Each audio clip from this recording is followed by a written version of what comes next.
Hello, everybody. I hope you all are doing well. Welcome back to the Great Ace Attorney Chronicles.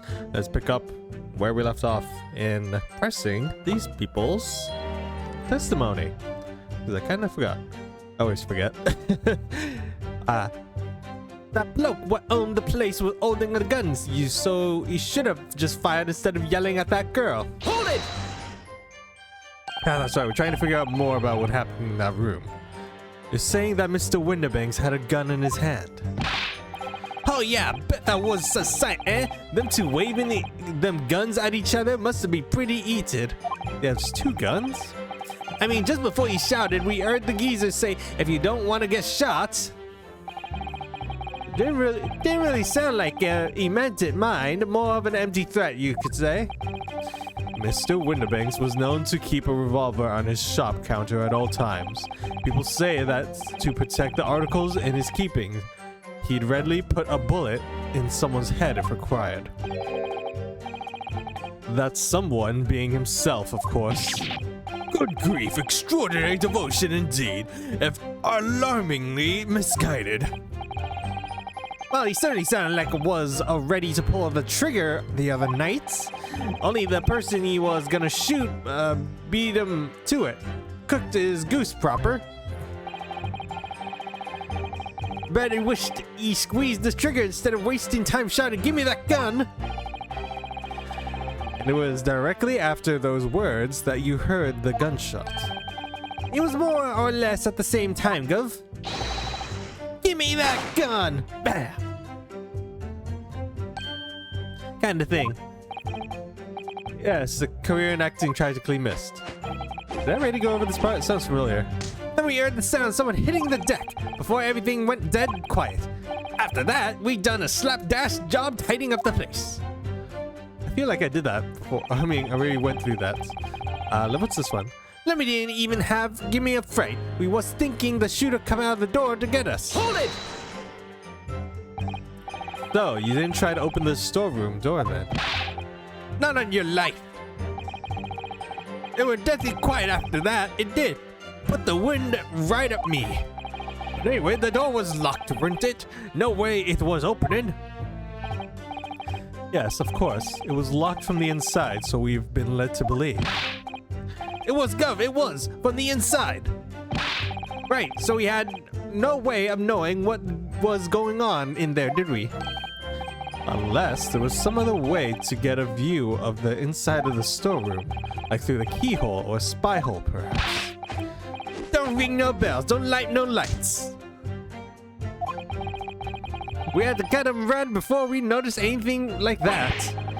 We're still cutting our teeth in this game, see, but one day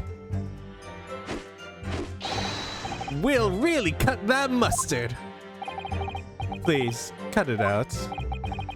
But as we know, behind the door was the victim's lifeless body with the accused not 2 feet away. Yes, unfortunately, Gina was in there unconscious with a gun in her hand. To confirm, would it be correct to say that neither of you set foot inside the storeroom? That's right, Gov, that's right. Couldn't have, even if we'd wanted to. We stuck everything back where we found it, scarpered straight into him in the black. Hold it! Yes, whereupon you fired a shot from your own gun at Mr. Herlock Sholmes. Oh, was a bit hasty there. We was, Nash, we was. Truth to be told, I was already shaking like a leaf when you lot turned up. If you're shaking like a leaf, don't put a loaded gun in your hand. Good advice, miss, good advice. Truth be told, me mind went totally blank. Before your mind goes totally blank, make sure you don't have a loaded gun in your hand. Mental note made, miss. Oh man. After that, we legged it down the street, but apparently we looked dodgy to the coppers or somewhat, so they clapped the darbies on us like a winking. And after you'd been handcuffed, the police found this revolver in your possession, correct? Well, yeah. But listen, that proves it, doesn't it? Was that the last one? No, we still have one more. We couldn't have shot the pawnbroker, see? We never even had the chance, did we? And why should we believe that? What? Well, because it's true, isn't it? That place was totally empty when we went in. At the time, the victim was already in the storeroom, having been forced to open the door by the accused who had a gun to his head. In other words, the nights in question, these two witnesses, never even laid eyes on the proprietor of the pawnbrokery, Mr. Windibanks. Correct? You got it, mister! Down to the knee! So the SKULKIN brothers never actually encountered Mr. Windibanks. Is that really true? I wonder. That's it. That's the full extent of their testimony. What is it, Runo? You look very fierce.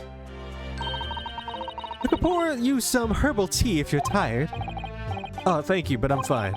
Being such a logical thinker, you probably laugh.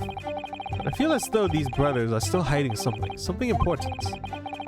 It is nothing more than a feeling, though. I have no proof to support it. Well, feelings can be very logical at times. Sorry? People's expressions, the movement of their eyes, the words they choose. If you take it all in your brain, you will quietly analyze it and come up with a feeling like you describe. You've concluded that there's something suspicious about this testimony without knowing why, that's all.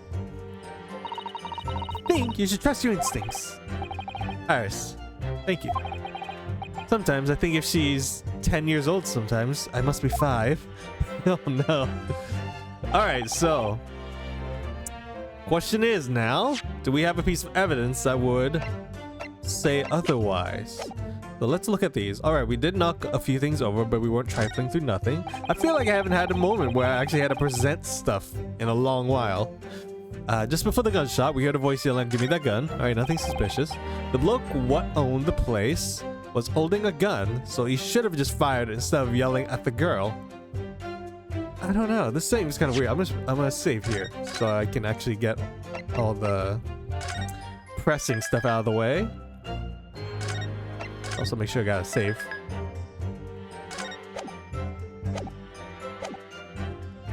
Alright, well, what can I present to that? The bloke what owned the place was holding a gun, you see. Should have just fired instead of yelling at the girl. Well, I don't know, because he doesn't even have the gun on him. So he said he had a gun, but that doesn't make sense, does it? I wonder if there's... before I jump to conclusions, let's look at the other one. Lummy, it didn't give me a fright. We was thinking the shooter come out of the door to get us. Alright, that's nothing new.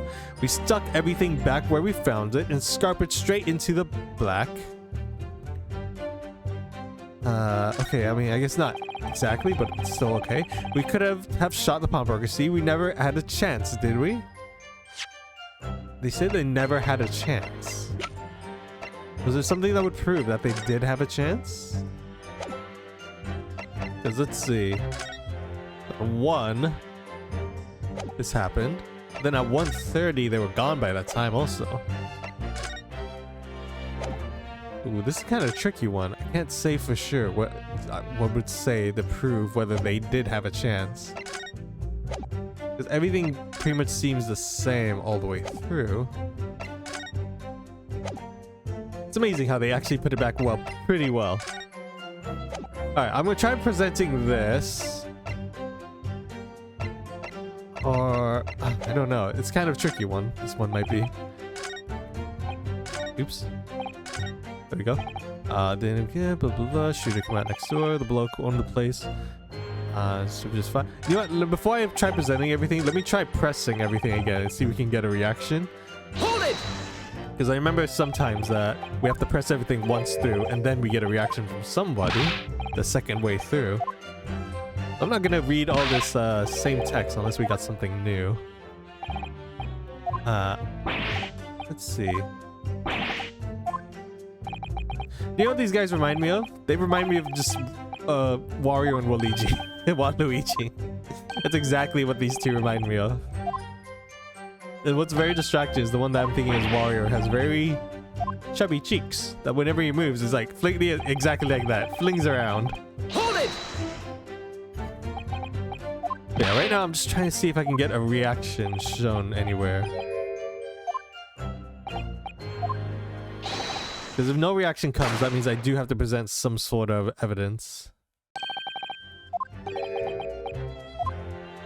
Because right now my hunch is that they're saying Winterbanks had a gun, but there was only one gun at the scene.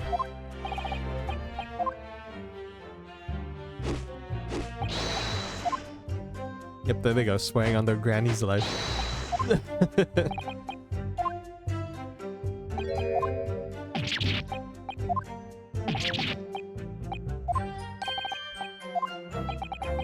I'm not seeing anything really right now.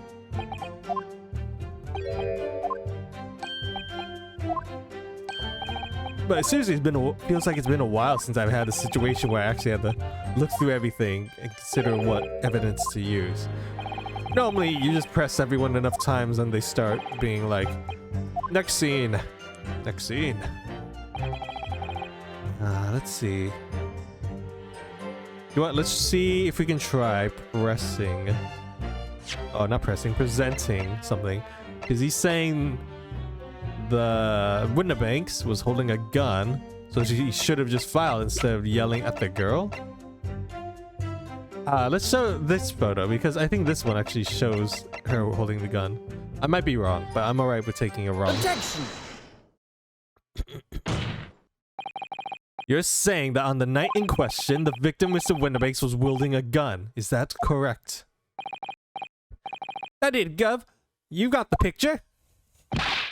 Enach, yes, no question. And yet the photographic evidence from the time of the incident clearly shows that Mr. Winterbanks was not in possession of a firearm of any description. You surprise me. Does the defense really intend to highlight evidence that compromises the position of the accused even more? That is actually a strange way to go about it. Furthermore, the defense has failed to establish that the photographic print presented was taken a suitable short time period to the victim's death. Your chronology is severely lacking, counsel. Yeah, that's right. Too right, Nash, too right. The old geezer could have been about to turn the tables on the girl, you see?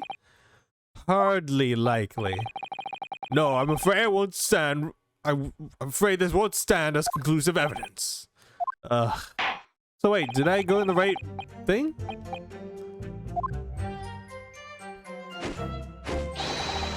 Wait, maybe I was on the right track, but I didn't show the right photo. I feel like maybe if I show the photo of him laying on the floor, maybe that would actually be better.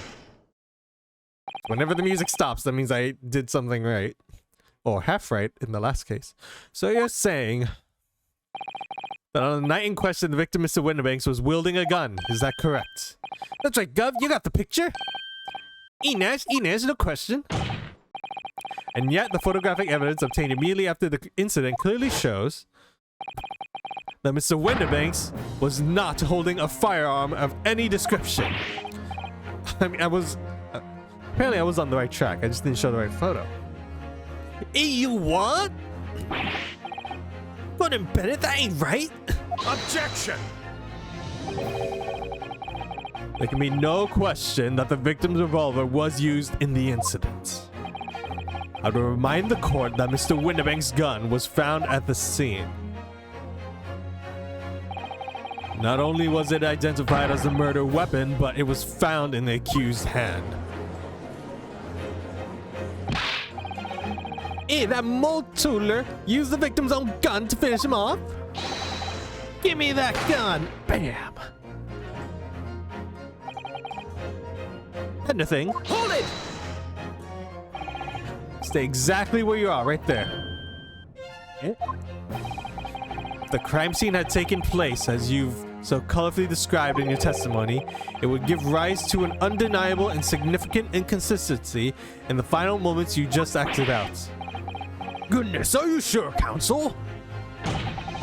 You intrigue me, my learned friend, but let's see some evidence to support your claim. What? Where is the proof? Where's the proof that demonstrates the inconsistency in the witness's portrayal of the victim's final moments? What? Oh, this one's kind of maybe. Oh, maybe it's a report. Let me see. Where is it? Where's my report? Post-mortem report. The details of victim: Winterbanks, occupation, pawnbroker, time of death. Yep. Reporting party. Coroner, Dr. Stevens. Post-mortem findings: single bullet found in upper half of the victim's body. No other visible signs of trauma. Autopsy finding: instant death from a blah blah blah bullet wound to the heart. The bullet entered the body from the back on a gently rising diagonal trajectory. Feel like it's that, but let me see. I mean, I do have lives to spare, so I shouldn't be worrying so much. I should only be doing this whenever I had my low lives, because it takes a lot more time to load, or to go through their little tidbit of, you're wrong, you have to reload the game now. According to their testimony, the witnesses claim to have heard the gunshot of, give me that gun, followed by the gunshots. I don't think I got the right thing. Indeed, with the two events happening almost simultaneously, so we've been led to believe. Yes, that's right. Now, if this testimony is true, it would mean that at the moment of death, the victim and his attacker would have been facing each other. However, in the autopsy report, it clearly states that the victim died instantly after being shot from behind. Oh, I didn't read the behind part, but I'm glad I chose that. So as it's stated before, there is an undeniable inconsistency in your testimony, Mr. SKULKIN. Yeah, God. But it's the God's honest truth. It is, Nash, it is. When we was shot that night, the shopkeeper had a gun and we saw it with our own bleeding eyes. Did I hear you right just now? You actually saw Mr. Winterbanks holding a gun. Something like that might have slipped out. These guys are the absolute worst. Ladies and gentlemen, you have all just heard the admission by these two witnesses that on the night in question, they actually saw with their own eyes the victim wielding a gun, which can only mean that despite their testimony to the contrary, the SKULKIN brothers must have encountered the victim in person. Nasham! These two characters. Order! Order! Witnesses, explain yourselves at once. Well, the thing is, it wasn't supposed to, It would seem that my previous warnings fell on deaf ears.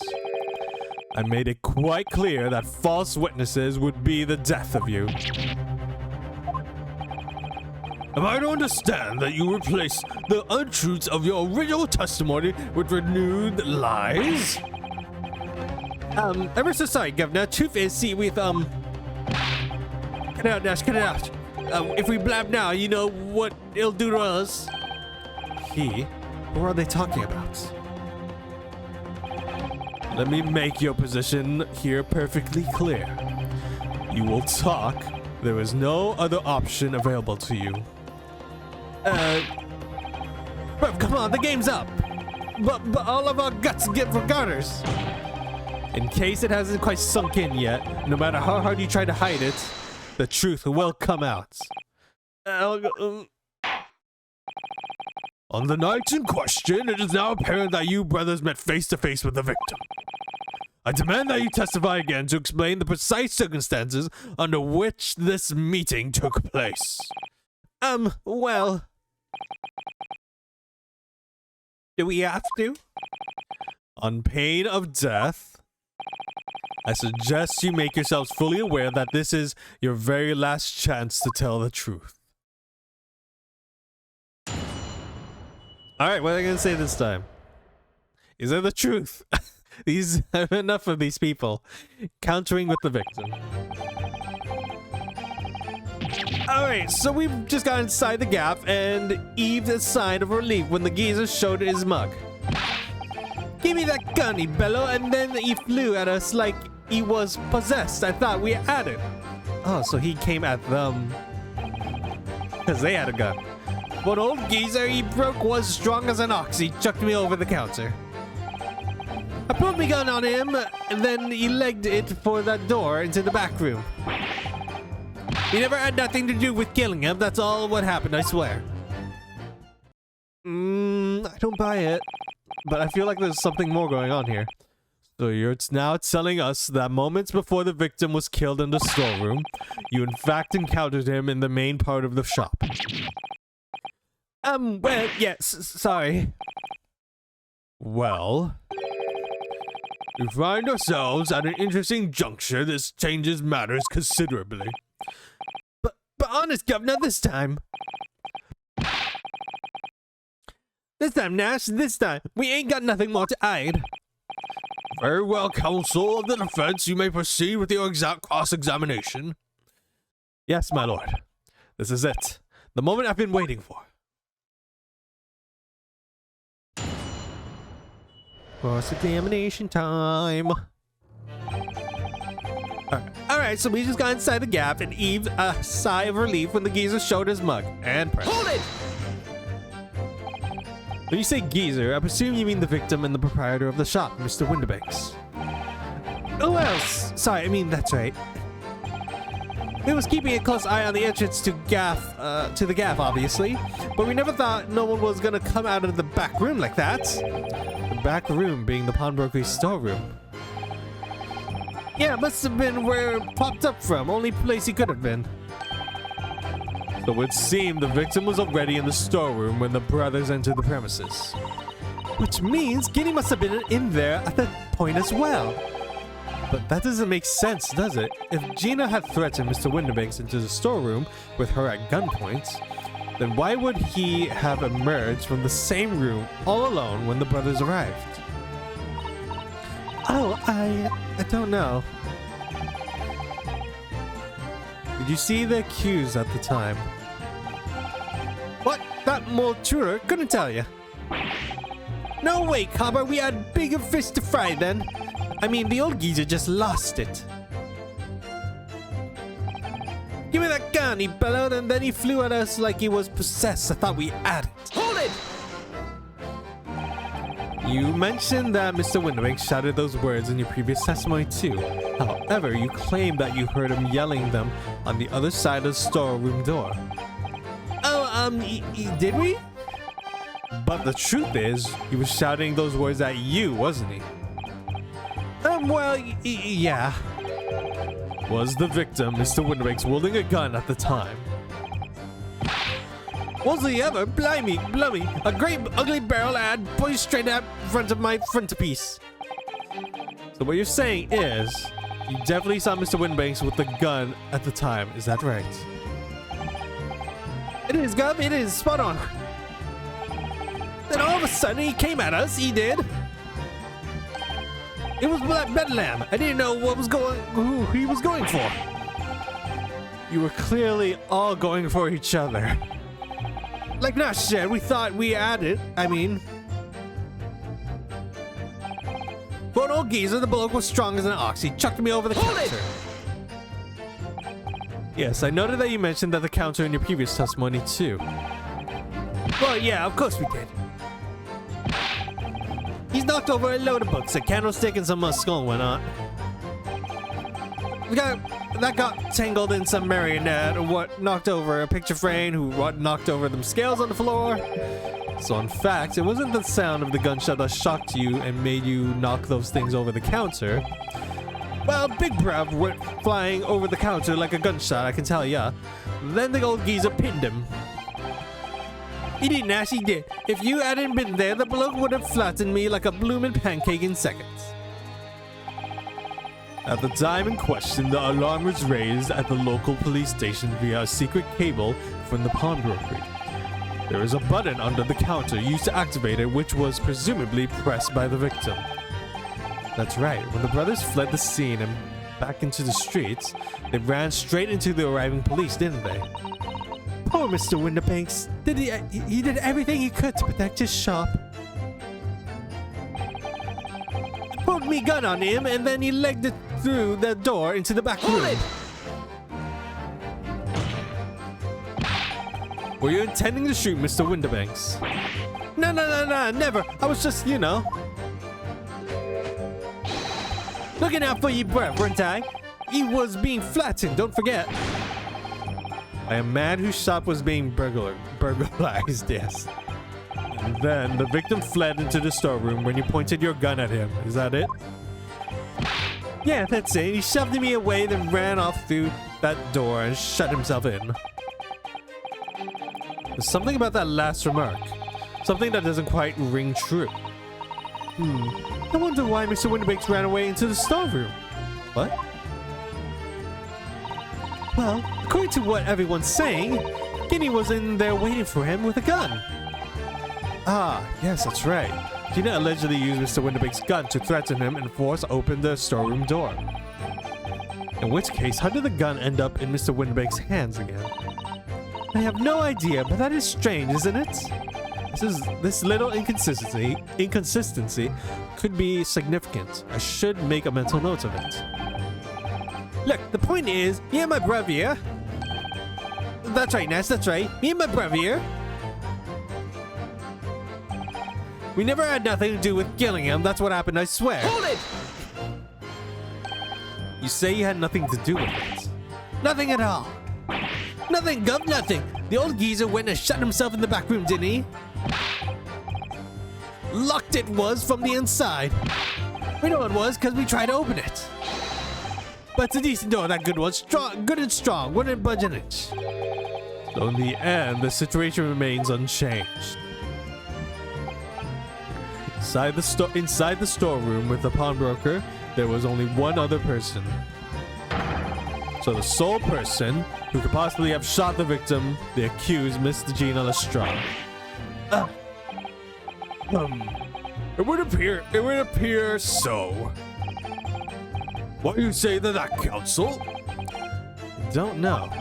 Was there anyone else apart from Gina who could possibly have shot Mr. Winterbanks? Oh, I don't know for sure, but this is... Who could it be?